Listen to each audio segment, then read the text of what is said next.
예, 안녕하세요. 저기 금요일 저녁인데 다들 주말에 바쁘실 텐데 이렇게 저희 과학교실에 그 흥미를 가지고 관심을 가져주셔서 정말 감사합니다.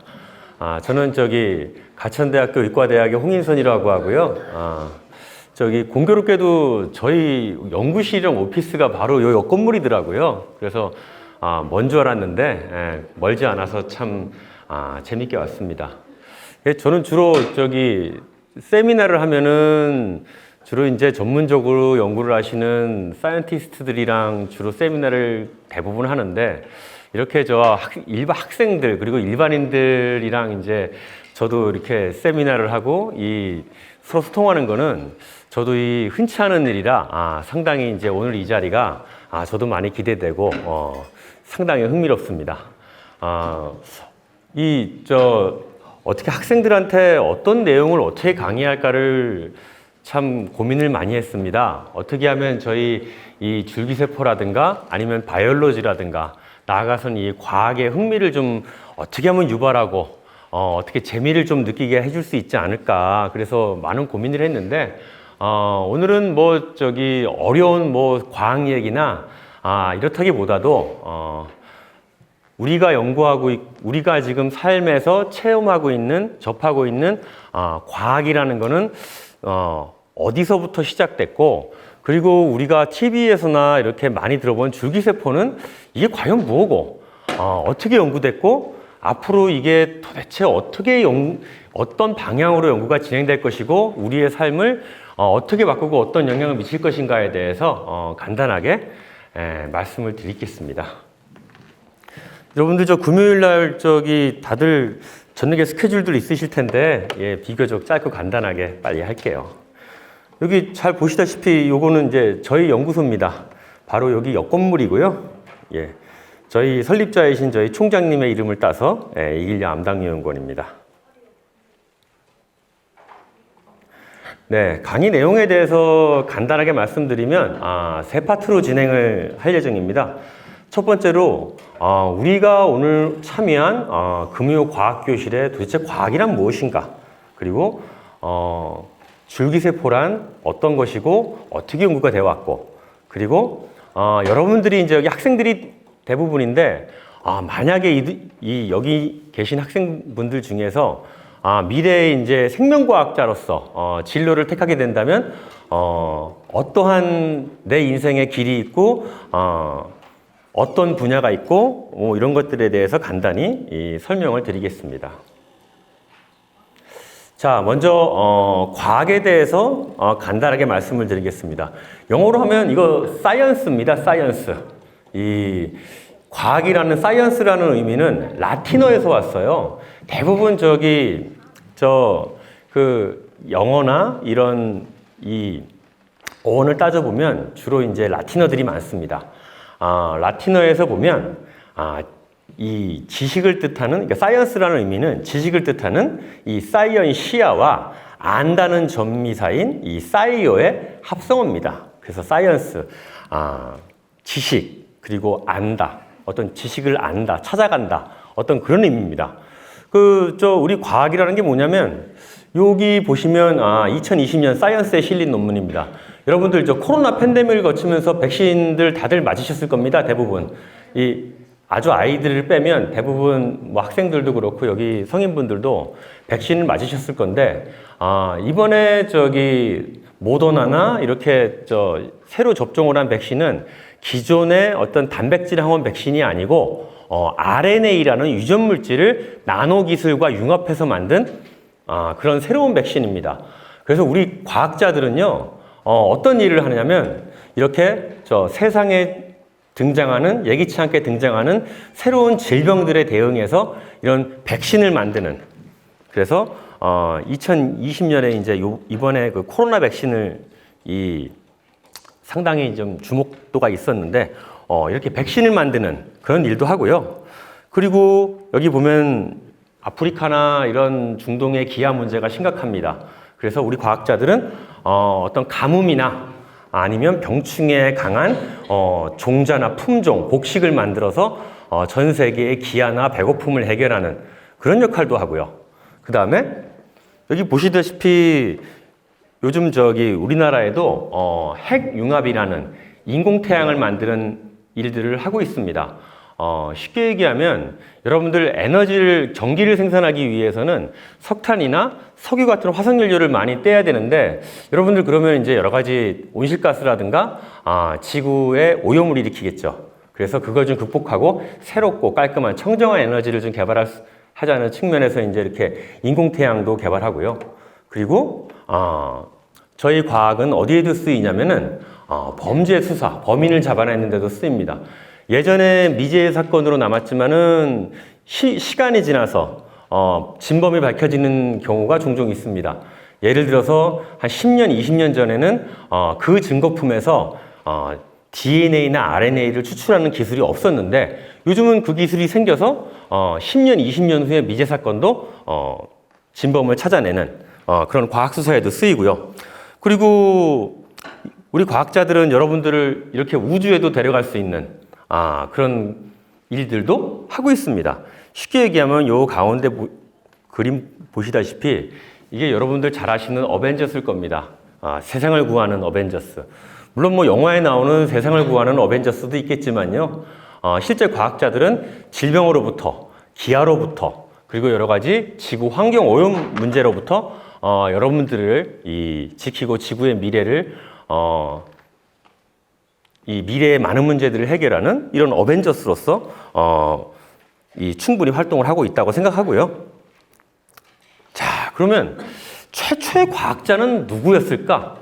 물론 뭐 상당히 오랜 시절에 인간은 어떤 형태로든 과학을 했겠죠. 하지만 이 문헌상에 기록된 최초의 과학자는 여기 보시면 이 그리스 시대의 재상인 이모텝이라는 사람입니다. 이 사람은 건축가이자 그 약을 개발하는 이 과학자이자 재상이었습니다. 여러분들 이모텍 그러면 여기 좀 어린 친구들은 잘 모르실 거고, 이제 성인분들은 아마 1999년도에 개봉된 미라를 보신 적이 있는지 모르겠는데, 여기 미라2의 이제 여기 가운데 그림에 보면 이모텝이라고 왕을 죽이고 이제 이 나쁜 짓을 일삼는 아주 악역으로 그려지는데, 실제로는 이 계단식 피라미드도 최초로 설계하고 여러 가지 약이라든가 의술이라든가 이런 거를 개발한 최초의 그 문헌상에 기록된 과학자로 지금 알려져 있습니다. 그러면 우리가 지금 영위하고 있는 과학은 어디서 왔을까?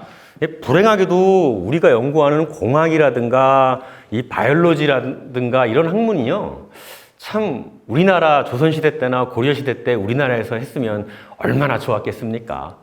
그러면 저희도 공부할 때 이 복잡한 영어 원서 텍스트 안 보고 아마 한글 용어로 된 이 교과서를 보고 배웠을 겁니다. 하지만 불행히도 이제 저희가 하고 있는 이 사이언스나 자연과학의 뿌리의 대부분은 그리스 로마에서 왔습니다. 로마 문명에서 대부분 왔다고 보고 있습니다. 여기 보시면은 이게 한 2000년 정도 된 이 장면인데요. 이렇게 보시면 요게 뭘 의미하냐면 요게 그 로마의 공중 화장실입니다. 무려 2000년 전에요.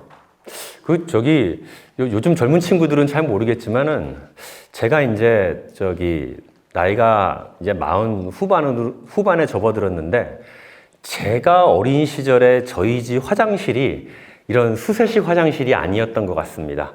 요즘 말로 하면 이제 퍼세식 화장실이었던 걸로 기억이 되는데, 2000년대 로마에서는 이렇게 수세식 화장실도 상당히 일반화되어 있었고요. 요게 보시면 수도교입니다. 수도교. 로마에서 지은 수도교. 근데 2000년이 지나 아직도 공학적으로 잘 사용하고 있습니다. 요 수도교가 뭐냐면요, 이게 수도고 물이 흐르지? 라고 생각하실지 모르겠지만, 짧게는 수십 킬로, 길게는 100킬로 이상 수원지에서 로마 시내까지 일정한 기울기로 물이 흐르도록 설계를 해서 건축을 했습니다. 이거 요즘 기술로도 상당히 쉽지 않은 기술인데, 2000년 전에 사용했던 수도교가 여전히 건재하고 있습니다. 요거는 로마의 공중 목욕탕입니다. 이 대단하죠. 우리나라 공중목욕탕도 이거 얼마 안 된 것 같은데, 저 어릴 때는 흔치 않았던 것 같은데 2000년 전에 이런 공중목욕탕도 했고요. 그리고 이거는 로마의 도로망입니다. 포장도 아주 잘 돼 있죠. 이렇게 이 모든 길은 로마로 통한다는 이런 얘기가 있듯이요. 그 아래 그림에 보면 이 로마 제국의 도로망이 촘촘히 로마로 연결되는 이런 도로도 2000년 전에 이미 지어본 사람들입니다. 이렇게 우리 현대 과학기술의 뿌리는 아쉽게도 우리가 아닌 이 서양의 로마로부터 시작됐다고 할 수 있습니다. 그런데 이런 과학기술들이요, 이게 로마로부터 이제 잘 저희한테 전달이 됐으면 이거 참 얼마나 좋았겠습니까? 그런데 이 중세 로마가 멸망하면서 로마의 이 찬란한 과학기술들이 전부 사라지게 됩니다. 맨 위에 이제 오른 왼쪽에 보시는 그림이 어떤 그림이냐면 한 1467년인가 76년 정도로 기억이 되는데 로마가 이 게르만 용병대장인 오도 아케르에게 멸망하는 날을 묘사한 사진입니다. 로마가 멸망한 이후로 우리 이 유럽은 이 중세 암흑기로 들어갑니다. 왜 암흑기냐면 로마에 찬란했던 어떤 그런 과학기술보다도 신 중심, 종교 중심의 어쨌든 이 사고에 집중하게 됩니다. 그래서 로마에 찬란했던 과학기술이나 이성적인 사고들이 모두 신 중심으로 이제 진행이 되게 되는데 요 가운데 보시는 그림은 이 중세에 유명했던 마녀사냥의 그림입니다. 당시에 마녀사냥이라는 게 별게 없었습니다. 주변 사람이 심지어 이웃이 앙심을 품고 내가 저 사람이 이상한 기도를 한다던가 이상한 행동을 하는 걸 보았다. 이거 악마 같은데? 그렇게 이제 신고를 하게 되면 이 마녀 재판을 받고요. 심하면 이 화형도 당했답니다. 그리고 여기 보시는 그림은요. 이 중세 시대에 그리스 로마의 이런 찬란한 어쨌든 과학 서적들이나 어쨌든 인문 서적들을 불태우는 장면이고요. 여러분 이거 뭔 것 같아요? 요거 이렇게 벽에 이렇게 뻘럭 튀어나와 있는 거. 예, 이 젊은 어린 친구들이 똘똘하네. 요게 화장실입니다. 쉽게 얘기하면 요 벽 끝에서 이를 보면 바닥에 이렇게 떨어지는 구조입니다. 그래서 이제 거리 자체가 이제 전부 그러면 분변으로 오염이 됐겠죠. 그래서 원래 이 하이힐의 유래도 요즘은 이제 멋이나 패션을 위해서 신지만 요 보시면 하이힐이 이랬습니다. 왜냐면 이 시내가 전부 이제 오물로 뒤덮였기 때문에 오물을 피하기 위해서 이렇게 하이힐을 신는. 그래서 이렇게 이 오염물질이나 분변이 처리 안 되고 그러다 보니까 위생이 안 좋아지고 그러다 보니까는 중세 인구의 거의 4분의 1 정도나 3분의 1을 사라지게 만든 패스트가 창궐 했을 때도 속수무책으로 당했습니다. 이게 중세의 가옥 구조입니다. 여기 보면은 집 안에 침대도 있고 외양간도 있고 가축도 같이 살고 그러죠. 쉽게 얘기하면 여러분들 지금 이 돼지우리에서 돼지와 함께 산다고 생각해 보세요. 그 위생이 얼마나 안 좋았겠습니까? 어쨌든 로마는 이렇게 2000년 전에 이렇게 공중목욕탕과 수세식 화장실을 만들었던 이 서양 문명이요. 단 몇백 년 만에 이렇게 됩니다. 자, 그래서 이 중세 암흑기를 거치고 근데 우리 인간들은 바보는 아니지 않습니까? 이거 좀 아닌데 우리 조상들은 정말 찬란한 과학 문명을 꽃피웠는데 왜 우린 이러고 살까? 하고 이제 점점 각성을 하게 됩니다. 그게 바로 르네상스입니다. 르네상스라는 의미는요, 재생, 회복 이런 의미입니다. 이게 뭐냐면 중세 이런 암울한 어쨌든 이 과학을 천시하고 신중심의 인간관에서 그러지 말고 찬란한 로마의 이 과학기술 문명으로 고대의 과학기술 문명으로 다시 돌아가자, 회복하자 그런 의미를 담고 있습니다. 그래서 르네상스 운동의 대표적인 과학자가요, 바로 여기 보시다시피 레오나르도 다빈치입니다. 그 요즘은 과학자 그러면 막 과학만 하고, 공학자 그러면 공학만 하잖아요. 의학자 그러면 의학을 하고요. 그리고 뭐 예술가는 예술만 하고요. 그런데 르네상스 시대까지만 해도 안 그랬습니다. 다들 아시다시피 레오나르도 다빈치는요, 여기 이 모나리자를 그릴 정도로 이 타고난 예술가이자 그리고 해부학의 정통한 전문가였고요. 그리고 공학자이자 건축에도 밝았답니다. 쉽게 얘기하면 뭐 이건 다재다능한 천재죠. 그런데 과학이 발전하다 보니까 아주 과학의 특정 분야로 세분화되어 있고 전문화되어 있어서 과학은 점점 더 발전하는 장점도 있지만 이 특정 분야만 이렇게 집중적으로 하다 보니까는 저희 과학자들도 저희가 하는 분야 아니면은 잘 모릅니다. 심지어는 이런 생물학 분야에서도 제가 연구하는 분야가 조금만 벗어나면 잘 모릅니다. 일반인들처럼 잘 모르는데 이 시절의 과학자는 안 그랬습니다. 자, 그래서 어쨌든 이 15세기, 16세기, 그러니까 쉽게 얘기하면 요 시기에 우리나라 한 임진왜란을 겪었던 조선시대 중기 정도로 생각이 됩니다. 이 시기에 이미 서양은 각성을 하게 됩니다. 이거 이대로는 안 되겠다. 찬란했던 고대의 문명으로 다시 돌아가서 찬란한 과학기술을 꽃피워보자. 그래서 르네상스가 시작됩니다. 근데 르네상스가 시작됐고 이렇게 해서 이제 과학자들이 다시 이 중세 종교적인 어떤 그런 거에서 벗어나서 이성적인 사고를 하게 되고 과학을 중시하게 됐는데, 제가 2011년에 이제 박사학위를 받을 때 궁금한 게 있습니다. 왜 박사학위를 줄 때 제 서류에는 PhD라고 써 있더라고요. 여기 보시면 Philosophical Doctor of Philosophy. 이상하다. 난 과학을 했는데 왜 내가 철학 박사지? 난 분명히 과학을 한 사람인데 왜 철학 박사로 그려져 있을까? 그 이유는 아까 잠깐 말씀드렸다시피 1800년도나 1900년도 근세 이전에는 인문철학, 인문과학과 이런 요즘 공학이나 생물학이나 의학이나 이런 자연철학이 분리가 되지 않았습니다. 똑같은 철학입니다. 철학을 한자 그대로 하면은 밝힐 철의 배울학입니다. 새로운 것을 밝히고 배운다. 그게 철학입니다. 그런데 한 1800년도에서 1900년도 사이에 어떤 일이 발생하냐면 레오나르도 다빈치 같이 이제 예술과 인문학과 자연과학과 의학을 다 하는 이런 다재다능한 사람에서 벗어나서 좀 뭔가 세분화되게 됩니다. 그래서 1800년도경에 인문철학과 그리고 저희 같은 과학자들이 하는 자연철학이 분리가 됐지만 똑같이 다 PhD, Philosophical Doctor, 철학 박사라고 하는 이유는 과학적인 전통이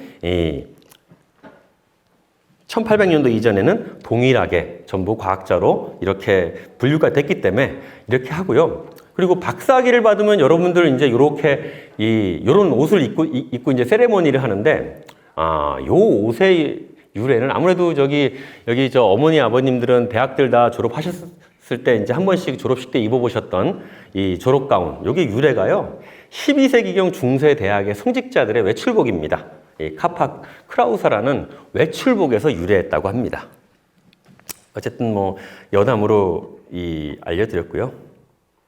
자, 그러면 이제 과학에 대해서 그리고 과학자에 대해서 잠깐 말씀을 간단하게 부려드렸고, 그러면 이제 줄기세포에 대해서 말씀을 드리겠습니다. 오늘 강의의 주제인 그럼 줄기세포라는 게 뭐냐?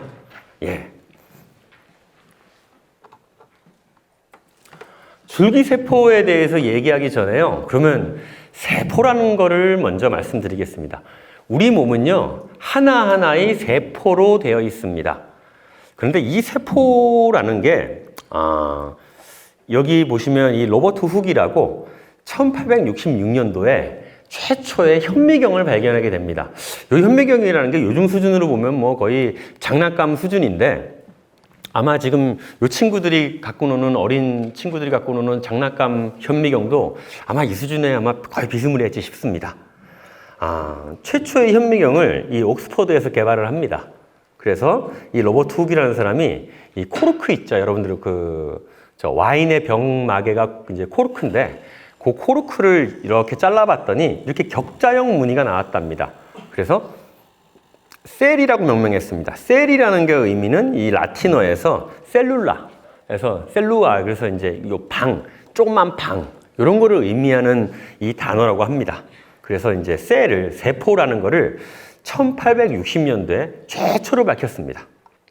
그래서 그 이후로 이제 이 사람이 세포라는 거를 최초로 밝힌 이래에 우리 세포, 셀 바이올로지가 시작됐는데, 그러면 여러 세포 중에 하나의 종류인 줄기세포라는 게 무엇이냐? 아까 말씀드렸다시피 우리 몸은 이 세포로 이루어져 있는데, 그 세포들을 굳이 분류하자면 한 200여 종의 세포로 분류가 되어 있다고 합니다. 그런데 200여 종의 세포는 우리 몸에서 한 번 만들어지면 이렇게 그냥 이 영원히 가는 게 아니고요. 끊임없이 재생이 됩니다. 그 여러분들 자고 일어나면 이렇게 각질도 떨어지고 비듬도 떨어지고, 그리고 여러분들 이렇게 손에 상처가 나면 상처도 이렇게 치유가 되고, 그런 것들은 이 줄기세포가 여러분들 몸 안에서 끊임없이 이 손상되거나 이 늙은 세포들을 대체하고 재생하기 때문에 가능합니다. 그래서 줄기세포라는 거는 체내의 다양한 세포로 분화해서 대체하고 재생할 수 있는 그런 세포를 의미합니다. 그러니까 많은 세포들 중에 체내에 다양한 세포를 재생할 수 있어서 여러분들이 이렇게 지나다니다 넘어져서 무릎이 까지거나 다쳤을 때 여러분들의 몸을 다시 회복되게 하는 그런 아주 우리 몸에서 중요한 세포입니다. 여러분들 줄기세포가 없으면 여러분들 상처가 나면 잘 아물지도 않고요. 어디 뼈가 부러지면 여러분들 뼈도 붙지도 않을 겁니다. 그래서 줄기세포는 크게 여러 가지 종류를 구분하는 경우가 있는데, 복잡하게는 아니고 크게는 3가지 종류의 줄기세포로 분리가 됩니다. 배아줄기세포, 유도만능줄기세포, 성체줄기세포, 이렇게 분리하고요. 좀 더 자세하게는 거기서 하나 더 체세포 복제 줄기세포가 하나 들어가긴 하지만 그건 좀 복잡하니까 이제 뒤에서 좀 더 쉽게 설명하고요. 그래서 줄기세포 종류는 크게 보면 3가지, 좀 더 디테일하게 보면 한 4가지 정도 존재한다고 기억하시면 좋을 것 같습니다. 근데 저는 궁금했습니다.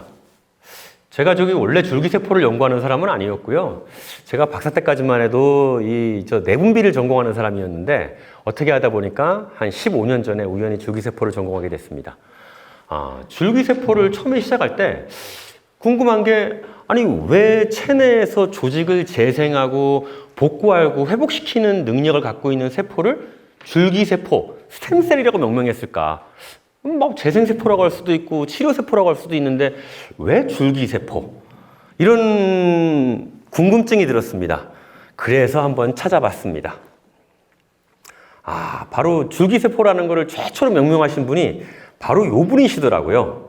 이 어른스트 헤겔이라고 독일의 유명한 철학자입니다.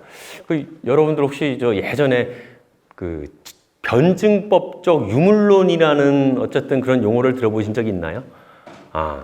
이 세상의 모든 존재하는 것들은 물질로만 이루어져 있다. 그런 개념인데요. 요 분이 이제 최초로 줄기세포라는 것을 명명했습니다. 제가 아까 말씀드렸다시피 이 1800년도 이전에는 인문학자든 자연과학자든 이 전부 이제 구분이 되지 않고 다 같이 이제 연구를 하셨는데, 이분 사진이 이렇게 보면 이거 몇 살 정도 돼 보이세요? 41세? 이분이 몇 살 같이 보여요?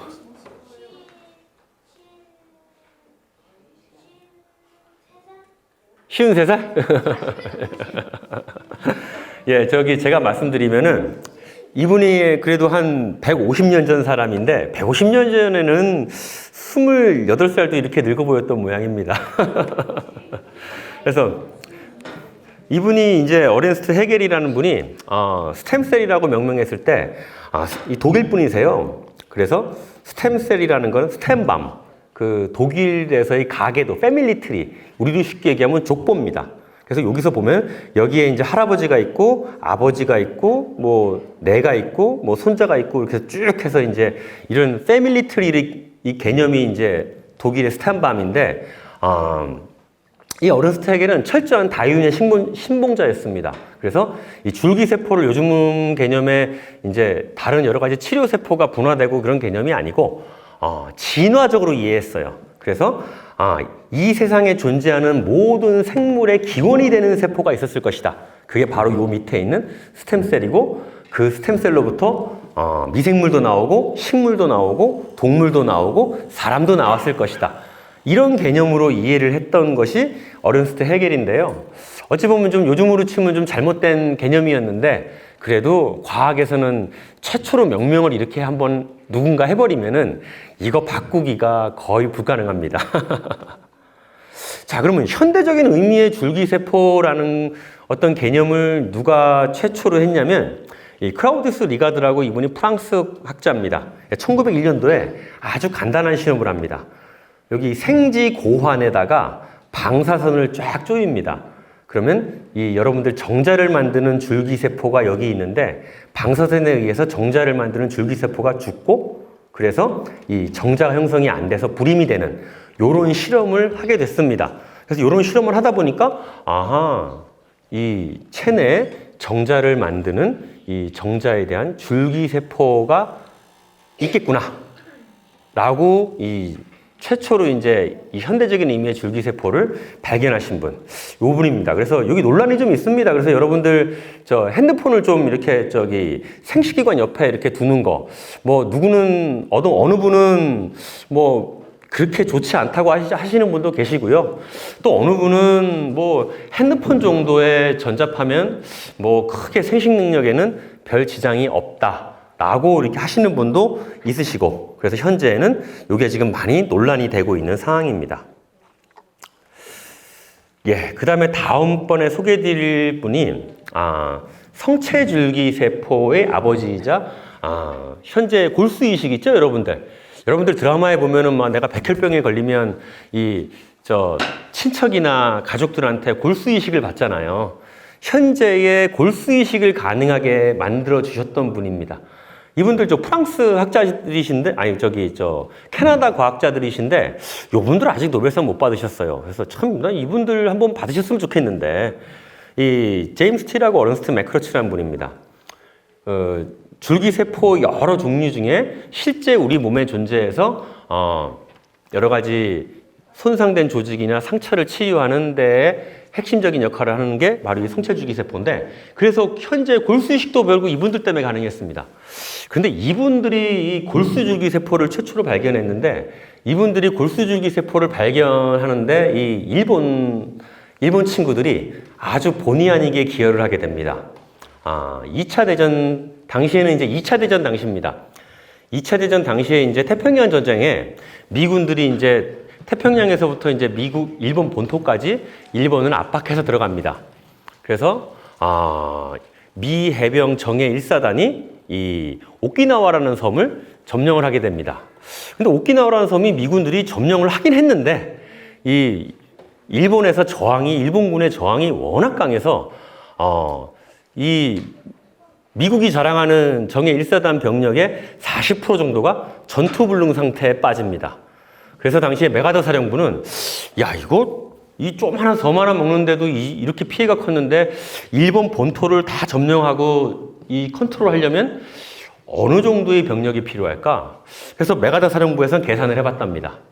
그래서 추산된 병력이 100만 명 정도가 필요하고 어마어마한 미군의 사상자가 날 것이다라는 이 계산이 나왔습니다. 근데 당시에 이제 미국에는 이 맨해튼 프로젝트를 통해서 핵무기를 개발하고 가지고 있습니다. 여러분들 여기서 그 작년에 유명한 그 오펜하이머라는 영화를 보신 적이 있는지 모르겠습니다. 그래서 이제 이 오펜하이머 박사가 맨하탄 프로젝트를 통해서 개발한 핵무기를 이 히로시마와 나가사키에 쓰게 됩니다. 근데 이게 우리 성체줄기세포의 골수이식과 무슨 관련이 있느냐? 아주 밀접한 관련이 있습니다. 그래서 핵무기를 아주 가까이 피폭된 사람들은 다 돌아가셨겠죠. 하지만 어느 정도 거리에서 피폭되신 분들은 살아남았겠죠. 그런데 그분들의 이 몸을 봤을 때 검사를 해보니까 피폭자들의 이 면역 시스템이 완전히 붕괴되어 있는 것을 관찰하게 됩니다. 그래서 아니, 왜 방사선 피폭이 되면 면역 시스템이 다 붕괴가 될까? 되게 궁금했습니다. 그래서 그거를 1960년대 45년부터 1960년대까지 거의 한 15년에서 20년간 이 두 분이 연구를 하게 됩니다. 그래서 밝혀낸 게 골수에서 존재하는 이 조혈모세포라는 줄기세포가 이 우리 몸에 존재하는 여러 가지 면역세포를 만드는데 방사선에 의해서 이 면역세포들이 전부 골수 줄기세포들이 다 죽어서 면역 시스템이 사라졌다라는 것을 밝혀내고, 현재에도 골수 이식을 할 때는요, 내가 다른 사람의 골수를 이식받을 때는 방사선을 조사해서 내 몸에 있는 골수를 다 제거하고 새로운 골수를 받는, 그래서 그런 시스템을 저희도 하고 있고요. 그래서 요분들이 현재 골수 이식을 가능하게 한 이 성체주기 세포의 진정한 아버지라고 저는 생각합니다. 성체주기 세포의 장점이 참 큽니다. 우리 몸에 존재하기 때문에 생명을 파괴하지 않아도 되고요. 그래서 윤리적인 문제가 비교적 좀 덜 합니다. 하지만 이 배아줄기 세포나 다른 줄기 세포에 비해서 치료 효능이 조금 떨어집니다.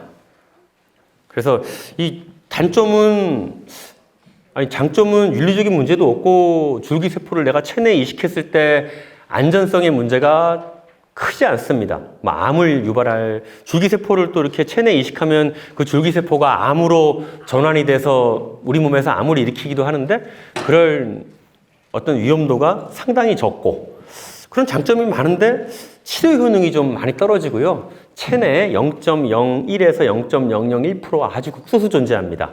그러다 보니까 아주 극소수 존재하기 때문에 우리가 분리해서 체외에서 이식할 만큼 막 이렇게 증식을 해야 되는데, 증식 배양을 하는 과정에서 세포가 금방 노화됩니다.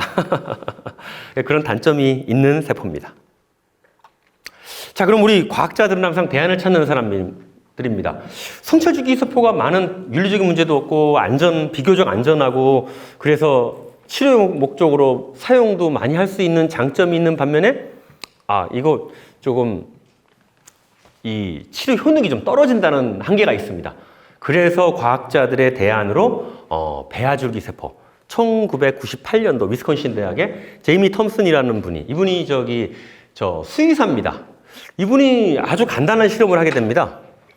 여기 수정된 배아를 보시면 어느 정도 자라게 되면 여기 내부에 세포 덩어리가 있습니다. 그 배아의 내부의 세포 덩어리를 이렇게 띄어서 분할을 시켜봤더니 체내에 존재하는 거의 모든 세포로 다 분화가 되는 걸 발견했습니다. 그래서 인류가 1998년도에 배아줄기 세포를 발견하게 되고요.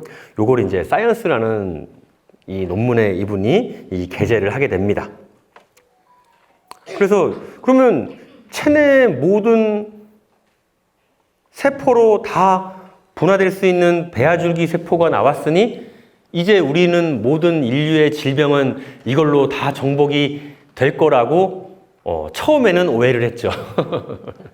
하지만 이 배아줄기 세포는 많은 문제가 있습니다. 가장 큰 문제는 배아줄기 세포를 얻기 위해서는 배아를 파괴해야 됩니다.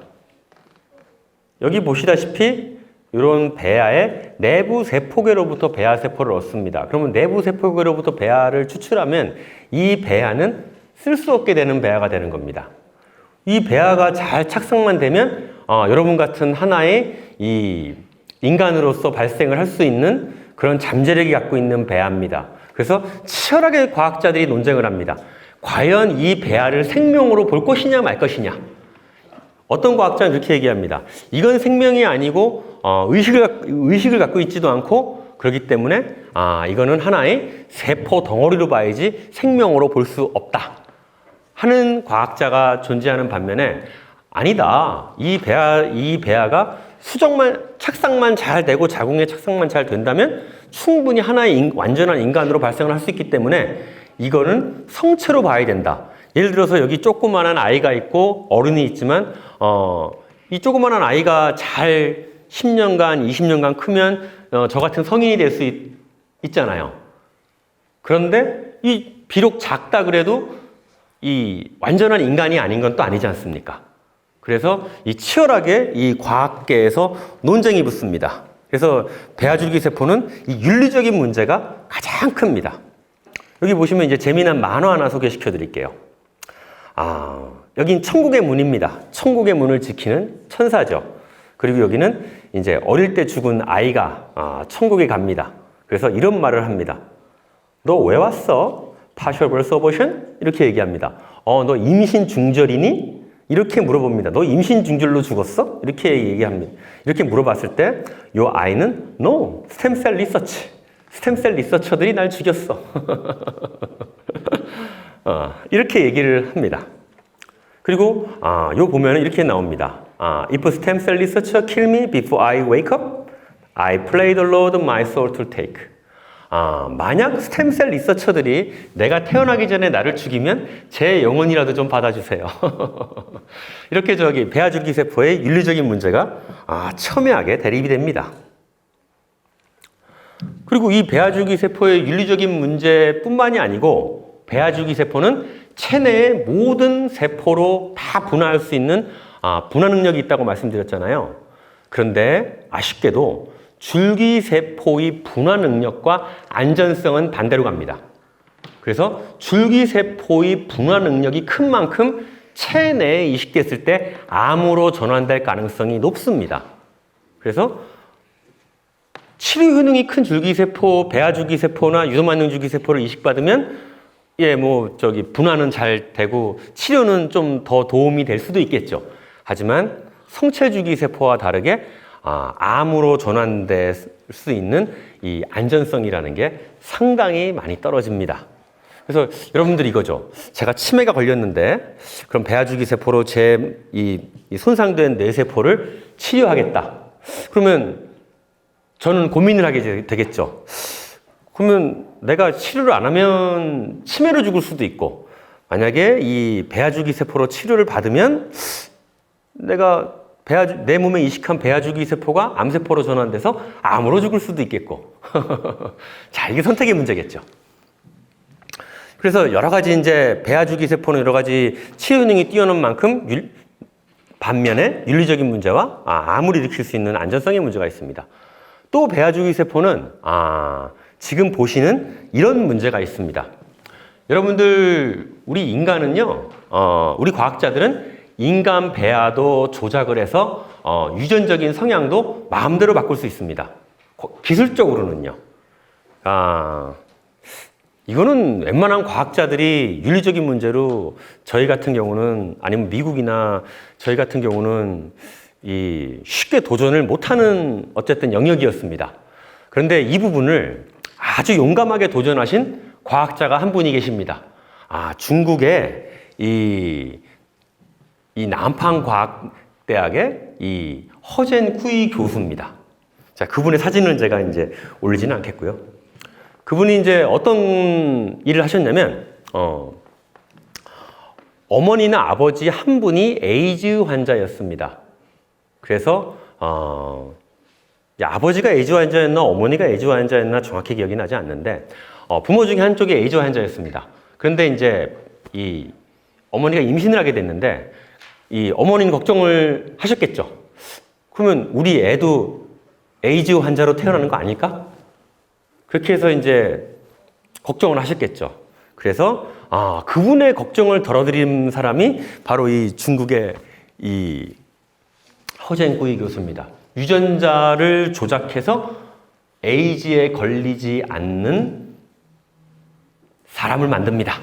그래서 실제로 그 쌍둥이가 태어납니다. 그래서 불행히도 이 허젠 구이 교수는 연구 윤리 위반으로 해서요, 유죄를 받은 것으로 지금 알고 있고요. 지금쯤은 죗값을 다 치르고 나오셨던 걸로 알고 있습니다. 그래서 실제로 저희 인간은요, 과학적으로 높은 IQ를 갖고 있는, 기술적으로는 높은 IQ를 갖고 있는 아이, 큰 키를 갖고 있는 아이, 또는 운동 능력이 남들보다 몇 배 뛰어난, 일반인들보다 몇 배 뛰어난 아이를 기술적으로는 현재의 유전자 가위 기술을 이용해서 가능은 한 상황입니다. 근데 참 모르겠습니다. 어떤 분들은 이렇게 하면 글쎄요, 뭐 미래에는 이렇게 될 수도 있겠죠. 제가 산부인과에 가서 아이를 임신하면 이제 미래에는 이렇게 할 수도 있겠죠. 저기 우리 아이는 키는 180에 IQ는 한 150 이상은 돼야 되고요. 그리고 얼굴은 뭐 장동건 또는 뭐 정우성. 뭐 운동 능력은 뭐 한 점프는 한 2m 이상 해야 되고요. 이런 아이 하나 만들어 주세요. 가 될지도 모르겠습니다. 자, 그러면 항상 저희는 이 과학자들은 저 대안을 찾는다고 말씀을 드렸잖아요. 성체주기 세포 치료 효능 안전한 반면에 윤리적인 문제가 적고 안전한 반면에 치료 효능이 좀 떨어지고, 배아주기 세포 치료 효능이 확실히 월등한 반면에 윤리적인 문제와 안전성이 있고, 그러면 과학자가 또 한 과학자가 고민을 하게 됩니다. 그러면 윤리적인 문제가 없는데 배아주기 세포만큼 확실한 치료 효능을 갖고 있는 세포를 만들 수는 없을까? 그거를 고민했던 분이 이 이안 윌무트 박사, 영국의 이안 윌무트 박사님입니다. 여기 사진에 보시면 여러분 요즘 젊은 친구들은 잘 모르실 수 있는데 아마 저희 세대 분들은 잘 아실 겁니다. 복제양 돌리. 이분이 복제양 돌리를 만들으셨을 때가 1996년에서 97년 정도였던 걸로 기억이 됩니다. 아주 간단합니다. 요 복제양 돌리의 체세포, 그러니까 이 피부의 세포에서 핵을 빼서 대리모의 난자에 이식한 다음에 그냥 넣어버린 겁니다. 쉽게 얘기하면 제 세포에서 핵을 뗀 다음에 그 핵을 이 대리모의 난자에서 핵을 빼버리고 제 핵을 넣어버린 거예요. 그러면 대리모에서 태어난 이 어린 아기는 저와 100% 똑같은 유전적인 형질을 지닌 저의 아기 때 모습으로 태어나는 겁니다. 그래서 그렇게 해서 이제 요 분이 복제양 돌리를 만드셨어요. 1996년도였던 걸로 기억이 됩니다. 그때 제가 참 이거 보면서 그때 제가 대학교 1학년 때인데 이게 가능했나 싶기도 했습니다.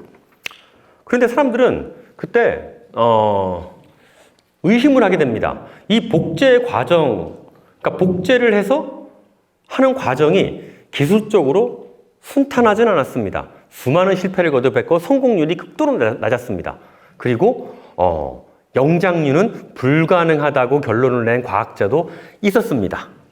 하지만 우리 과학에서는 우리 과학자들은 항상 한계를 극복하고 새로운 거에 도전하는 사람들입니다. 양복제가 성공한 게 1996년도군요. 여기 써 있네요. 1996년도에 양복제가 성공한 이후로 정확히 22년 만이네요. 22년 만에 중국의 과학자들이 원숭이 복제에 성공합니다. 원숭이는 우리와 똑같은 이 영장류에 속합니다. 그리고 유전적으로도 우리 인간과 상당히 유사하기 때문에 기술적으로는 원숭이 복제에 성공했다는 것은 우리 인간의 복제도 충분히 가능하다고 판단이 됩니다. 적어도 기술적으로는요. 윤리적인 문제는 차치하고라도요. 그러면 이렇게 하는 겁니다. 적어도 이제 이 인간 복제 기술이 가능하면 내가 나이가 한 60이나 70이나 80이 돼서 내가 간이나 신장이나 심장을 이식해야 될 일이 생기지 않을까? 그러면 이제 저를 하나 복제하는 거죠. 그래서 어딘가에 잘 먹여서 잘 키우고 하다가 내가 이제 나이가 들어서 병에 걸리면 이제 다시 찾게 되는 거죠. 해다 놓은 내 복제품한테 신장 하나 빼와. 그게 예전에 제가 제목은 기억이 안 나지만 헐리우드 영화로 나왔던 것으로 기억합니다. 그래서 현재는 우리 과학기술은 그리고 우리 생명과학은 여기까지 와 있습니다. 근데 제가 말씀드렸다시피 이 복제 기술을 통해서 만들어 놓은 이런 체세포 복제 줄기세포는 배아를 파괴하지 않는다는 윤리적인 문제가 없을 뿐이지 기본적으로 배아줄기세포가 갖고 있는 모든 단점을 그대로 다 갖고 있습니다. 아까 말씀드렸다시피 이 치료 효능이 높은 반면에 안전성에 문제가 있습니다. 그래서 체내 이식했을 때 뭐 암이 나올 가능성도 높고요. 그리고 이렇게 복제된 동물들, 우리나라로 치면 황구석 교수님이 서울대 수의대에서 많이 하셨는데 스너피도 그렇고 복지양 돌리도 그렇고 평균 수명보다 짧게 살았습니다. 그 평균 수명대로 못 살았고요. 복제를 하다 보니까 유전적인 어떤 여러 가지 교란이 있기 때문에 평균 수명보다도 훨씬 짧게 살았고요. 죽는 순간에도 갖가지 유전 질환과 만성 질환으로 상당히 고통스럽게 죽었다고 합니다. 자, 그러면 과학자들은 항상 대안을 찾는데, 그러면 그 복제를 통한 체세포, 복제 줄기세포도 대안은 아닌 것 같다. 자, 그러면 이 일본에서 이제 이 한 분이 또 등장을 하게 됩니다. 이분이 이 위에 계신 분이 신야 야마나카, 그리고 그 아래에 계신 분이 이제 제자이신 다카이시 교수인데, 이 신야 야마나카가 어떤 이 획기적인 연구를 하셨냐면, 유도 만능 줄기세포라는 걸 하시게 됩니다. 이게 뭐냐면 아주 간단합니다.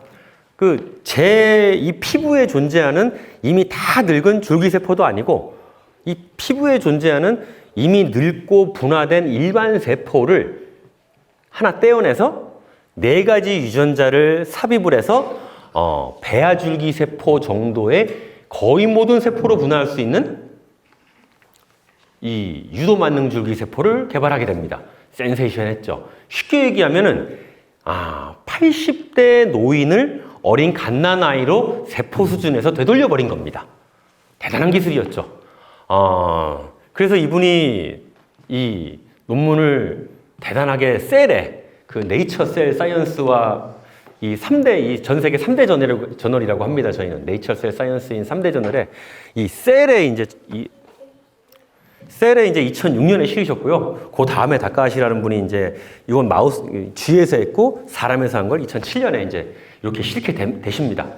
그래서 이분들이 유도만능 줄기세포를 개발하신 이후로 줄기세포 연구의 판도가 바뀝니다.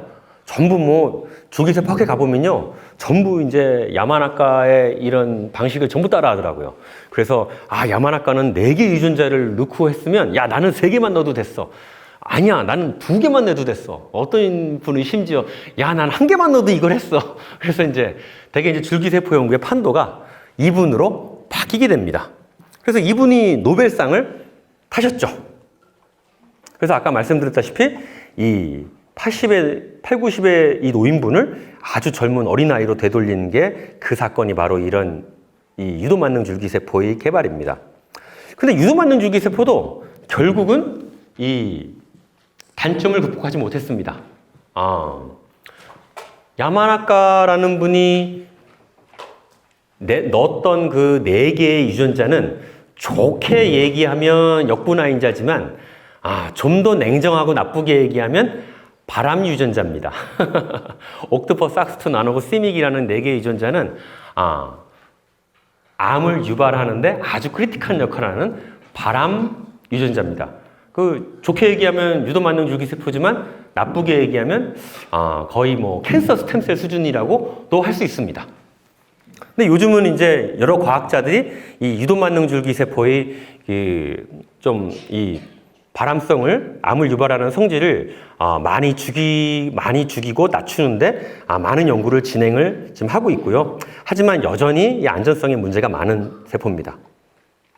자, 그래서 이제 마지막 끝판왕이 등장하십니다. 마지막 끝판왕이 등장하는데, 그러면 야마나카가 했던 옥토퍼스, 삭스투, 나노고, 시믹이라는 이런 암을 유발할 가능성이 높은 이 유전자를 넣는 게 아니고, 그러지 말고 이런 암 유전자 넣지 말고 완전히 분화된 일반 세포에다가 그냥 예를 들어서 산성용액, 그러니까 쉽게 얘기하면 이 완전히 분화된 이 일반 세포를 식초에 풍덩 담갔다 빼면 이 일반 세포가 완전히 분화된 완전히 모든 분화 능력을 갖고 있는 유도만능 줄기세포급의 어쨌든 세포로 만들 수 있지 않을까, 이런 생각을 하게 됩니다. 쉽게 얘기하면 이 사람으로 치자면 비유를 하게 되면 이 80의 노인분이 식초가 담긴 욕조 안에 들어갔다 나오면 어린애가 되는 세포 수준에서 그거를 한번 실현을 한번 실제로 하시려고 했던 분입니다. 이분이 이제 오보카타 하루코라고 이와연구소, 일본의 이와연구소, 이켄이라고 합니다. 아까 말씀드렸다시피 이제 노벨상을 탄 야마나카는 교토대 교수예요. 그리고 이제 요 연구를 하게 된 요분은 이제 이와연구소, 이켄의 유명한 연구소인데, 이게 제 일본 친구의 말에 의하면 교토대와 이와연구소는 묘한 경쟁 관계가 있다고 합니다. 그래서 뭐 꼭 그런 경쟁 관계 때문에 했는지 모르겠는데, 이 교토대학에서 이 노벨상을 탈 정도로 이 대단한 업적을 이루니 이화연구소 쪽에서는 나름 불안할 수도 있었겠죠.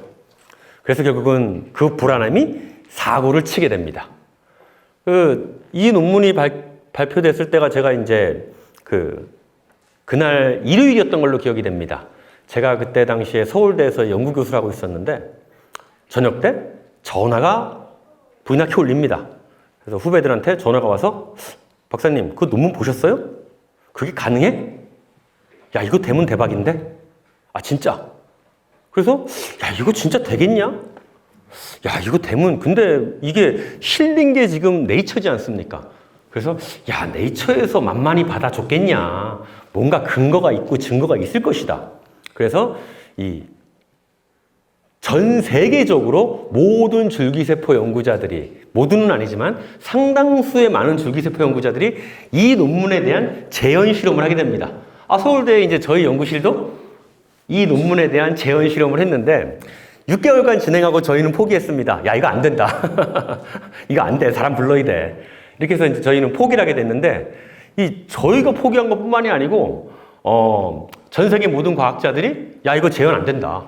그래서 요 그림이 뭐냐면, 요 사진은 이 오보카타 하루코라는 분이 기자회견을 하는 장면입니다. 결국 이 논문은 연구 부정으로 인해서 논문은 위드드로우가 됐고, 철회가 됐고, 그 다음에 불행히도 연구 책임자께서는 자살을 하는 그런 비극적인 결말로 마무리가 된 사건입니다. 비록 결론은 연구 부정으로 결론이 났지만 이분의 접근법은 저는 틀리지 않았다고 봅니다.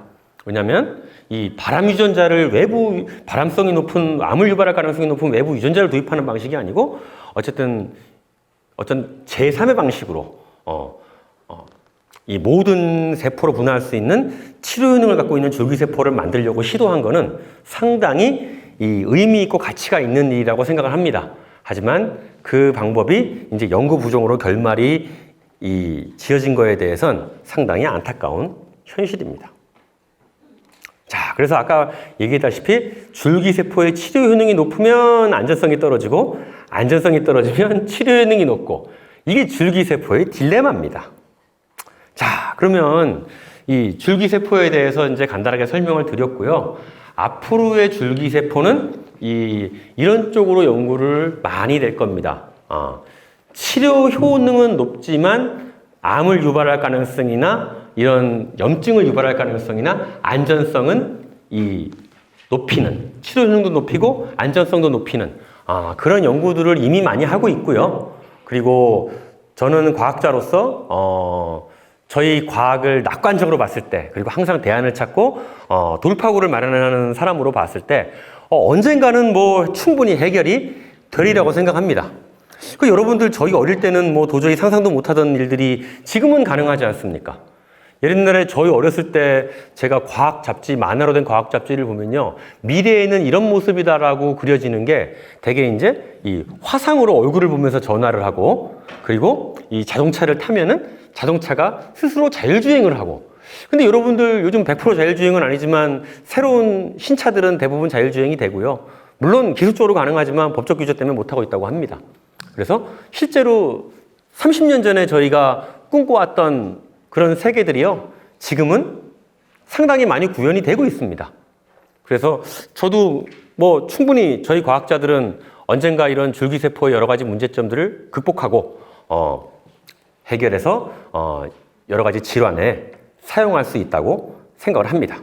자, 그러면 마지막 한 2장 정도 슬라이드 남았는데, 요거는 그럼 우리 나중에 여기 고등학생도 있고 초등학생도 있고 유치원생도 있는데, 그러면 정말 생명공학자로서 이 생명과학을 전공하는 사람이 어떤 진로가 있고 어떤 일들을 하게 될까에 대해서 간단하게 말씀드리겠습니다.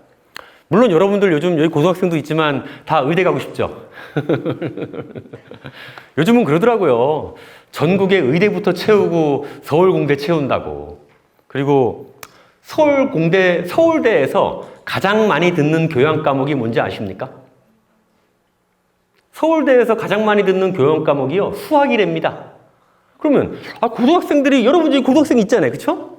그럼 수학 막 지겹잖아, 고등학생 때 한 거. 근데 대학을 가서까지 내가 교양 과목으로 수학을 듣는다? 그러면 여러분들 좀 난감하지 않아요? 그런데 왜 듣는 거 아니? 의대를 가기 위한 반수 차원에서 듣는다고 합니다. 그래서 물론 우리 대한민국의 우수한 학생들이 의대를 가서 환자를 치료하고 아픈 분들을 도와드리는 것에 대해서는 충분히 가치 있고 의미 있는 일이라고 생각을 합니다. 하지만 이 모든 우수한 학생들이 또는 대부분 우수한 학생들이 의대를 가는 상황은 이 대한민국에서 그렇게 바람직하지는 않다고 생각을 합니다. 그리고 여러분들 물론 의사가 돼서 수천 명 또는 수만 명의 환자를 고쳐주고 그분들을 도와드리는 것도 물론 의미가 있지만 저희같이 과학자가 돼서 백신을 개발한다면 수십억 또는 수억의 인구를 치료할 수가 있고요. 그리고 식량 생산이나 이런 것들을 통해서 수십억의 인구를 저희가 기아로부터 극복을 하게 해줄 수 있고요. 그렇습니다. 그래서 저도 과학을 하는 한 사람으로서 여기 이 젊은 학생들은 미래에 의대 가는 것도 좋지만 과학을 좀 택해 주셨으면 하는 바람이 있고요. 그리고 과학 중에서도 저희가 하는 이 생명과학을 좀 해주시면 감사하겠습니다. 저희 생명과학 하는 연구원들은요, 대부분 대학원 이상의 연구원들입니다. 주로 이제 50%가량이 석사 또는 박사급이고요. 한 30% 정도가 대졸입니다. 그 연봉을 보면 이제 상위 25%가 한 연봉 5천이 좀 안 되는 걸로 나오는데, 이거는 제 통계상 봤을 때 이거 상당히 몇 년 전 자료라 지금은 꽤 많이 올랐을 겁니다. 그래서 꽤 많이 올랐고요. 그래서 생명과학 연구원들을 하시면은 되게 이제 학부만 나와서는, 물론 학부만 나와서도 한 30% 연구원들은 하시지만 학부만 나와서는 이 여러 가지 보다 인덱스하고 심도 있는 연구를 하기에는 조금 부족하고, 학부를 졸업해서, 대학을 졸업해서 석사 또는 박사급으로 이제 연구하시는 분들이 저희는 이제 과반수를 차지하고 있는 상황입니다. 그리고 샐러리도 뭐 다른 분야에 비해서는 뭐 크게, 몇 년 전 자료긴 하지만 크게 나쁘지는 않다고 생각을 합니다. 성별로 보면은 여성분보다는 저희가 남성분이 좀 많습니다.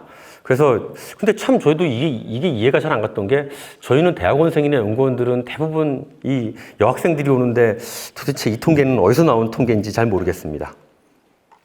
자, 그러면 생명공학과 또는 바이오공학과 이런 것들을 전공하면 저희는 어떤 일들을 하게 될까요? 이렇게 정부 출연 연구소에서 연구원으로 근무할 수 있습니다. 예를 들어서 한국생명공학연구소라든가 뭐 대전에 있는 여러 가지 뭐 많은 연구소들이 있습니다. 그 정부 출연 연구소라든가 국방과학연구소라든가 또는 뭐 지금 나로를 쏘아 올린 항우연이라든가 이런 데 가서 할 수도 있고요. 그리고 대학에서 저처럼 교수를 할 수도 있고요. 아니면 학교에서 이 선생님을 하실 수도 있습니다. 그리고 여러분들 옛날에는 우리나라가 그 제약회사가 많지가 않았는데 요즘은 제약회사도 상당히 많이 늘었습니다. 여기 보시면은 삼성바이오도 있고요, 이 근처에. 그리고 이 셀트리온도 있고, 그래서 이 생명공학 관련 회사에 취직을 하실 수도 있고요. 그리고 여러분들 뭐 한미약품이나 동화제약이나 이런 실명을 거론해서 그렇지만은 여러 제약회사가 있고요. 그리고 여러분들 공무원들은 이런 생명공학 박사까지 하신 분들 잘 없는 걸로 아시지만은 아닙니다. 물론 이 행정고시를 패스해서 하시는 분도 계시지만은 저희 박사급들 중에서는 이 박사급으로 이제 특채를 많이 하십니다. 그래서 왜냐면은 저희 같이 특정 전문 분야의 지식을 갖고 있는 분이 필요하고요. 그래서 여러 가지 이제 정부 부처에서는 연구관이라든가 연구사분들이 계십니다. 그래서 그분들은 이제 되게 박사급들이시고요. 그분들은 뭐 행정고시 이런 거 봐서 들어오신 분들은 아니고요. 그래서 이제 저희 같이 이제 생명공학을 전공하시는 분들이 이렇게 채용이 돼서 하시는 분도 있으십니다. 그래서 저희 이렇게 바이오를 전공하면요, 이렇게 여러 가지 길도 있고요. 그리고 요즘은 벤처 창업도 많이 하십니다. 그 학교에서도 이렇게 학생들 벤처 창업도 많이 저희가 활성화해 주고요.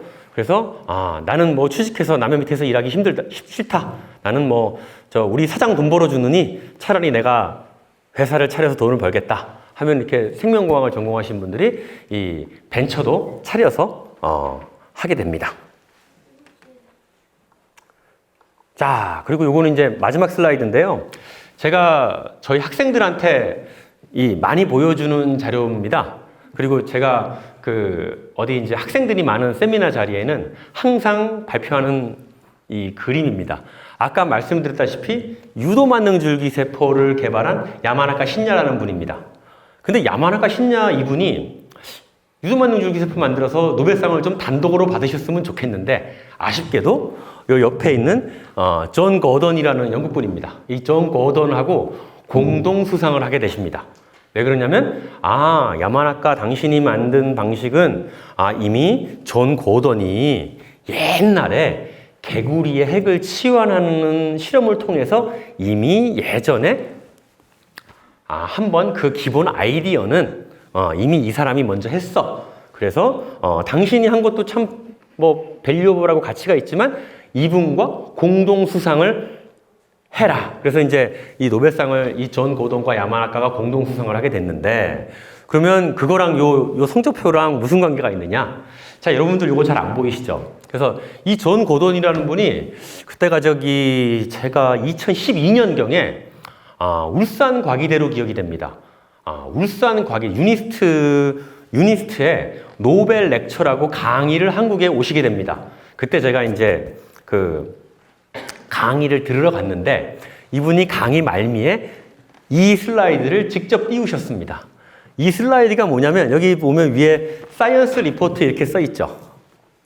잘 안 보일 수 있는데 이렇게 사이언스 리포트 이렇게 써 있고 날짜는 1944년에서 49년으로 보입니다. 상당히 오래전인데 이분의 과학 선생님이 수십 년 후에 노벨상을 수상하는 이 대과학자를 이분 과학 선생님은 이렇게 평가합니다. I believe he has idea about becoming scientist on his project showing this is quite ridiculous. 이렇게 표현합니다. 무슨 의미냐면 나는 이 친구가 꿈이 과학자인 거 알고 있는데 얘 지금 현재의 모습과 퍼포먼스를 보면 얘 과학하는 과학자 말도 하지 마. 이건 말도 안 되는 얘기야. 이렇게 폄훼를 합니다. 그래서 저도 저희 학생들한테 그럽니다. 수십 년 후에 노벨상을 타는 대과학자도 학생 시절에는 이런 평가를 받았다. 그래서 우리도 지금 현재는 비록 많은 어려움이 있고 비록 좀 우수하지 못하고 비록 좀 많은 어려움이 있지만 그래도 열심히 하다 보면 자기 선생으로부터 이런 평가를 받은 과학자도 이런 학생도 노벨상을 받았는데 우리가 뭐 그래도 적어도 이분보다 난 거 아니냐. 그래서 용기를 갖자. 그래서 이분이 왜 이런 성적표를 본인 성적표를 띄우셨는지 모르겠습니다. 이 본인의 과학 선생님을 좀 디스하려고 하셨는지 아니면 그런 평가를 받은 나도 노벨상을 탔다. 그러니 너희들도 열심히 연구해서 훌륭한 과학자가 되거라라는 취지에서 이런 말씀을 하셨는지는 잘 모르겠습니다만 여기 있는 학생들도 현재 이 여러 가지 어려움이 있다면 그리고 많은 힘든 문제가 있다면 미리 포기하지 마시고 열심히 하다 보면 꾸준히 하다 보면 언젠가는 이 노벨상을 타는 대과학자처럼 본인이 원하시는 분야에서 성공을 하실 수 있을 거라고 믿습니다. 예, 이상입니다.